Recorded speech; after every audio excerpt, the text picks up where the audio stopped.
Starting in 2014, we initiated the Overdose Fatality Review Team effort in Cecil County, one of the first, we believe, nationwide. Our state agency has been great. From the very beginning, they've always been accessible, present, involved, attending meetings, speaking to members.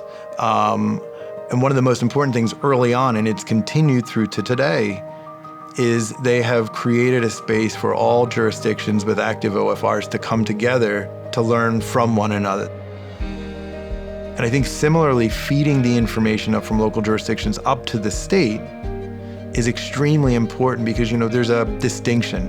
At the state level, they may know what the issues are. It may be clear what priorities are, where efforts and programming needs to be developed. But how that really looks when it translates down to the locals can be very different. And so I think having that mutual, that opportunity, those lines of communication going both ways, from the state level down to the locals to say, hey, this is what, you have, the opportunity to do, and this is how we expect you to do it. But to speak up as well and say, hey, this is what we're seeing as we're doing it, and have the state learn from that is extremely important so it grows and can evolve into the next year's programming, the next year's support.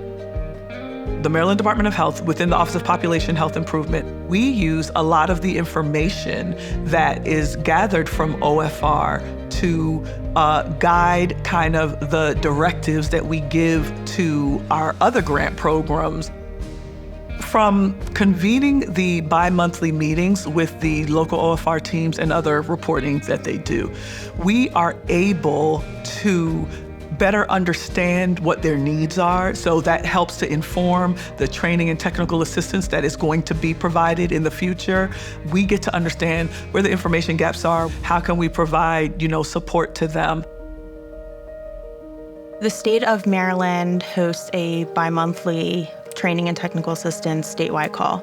So all of the local OFRs are in this call, and it's really a good meeting for not just the state helping to support us, but for all of us to support each other. We have the Institute for Intergovernmental Research come in, and they do a training with us as well on a relevant topic. More recently, the state has done a wonderful job to bring outside resources in as well.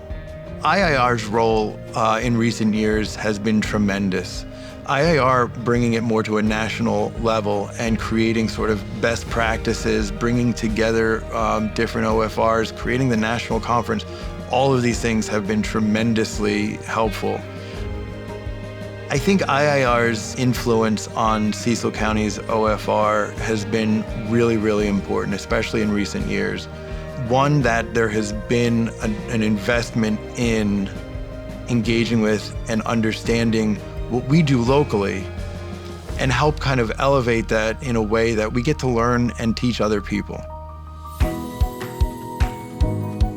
IIR is the Institute for Intergovernmental Research. It's a training and technical assistance provider for the Bureau of Justice Assistance Comprehensive Opioid Stimulant and Substance Use Program, or COSUP.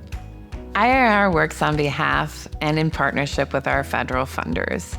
And through this relationship, we are able to provide resources of support for local teams, as well as learn from local teams and states about what is working well, what teams are doing something that's really amazing.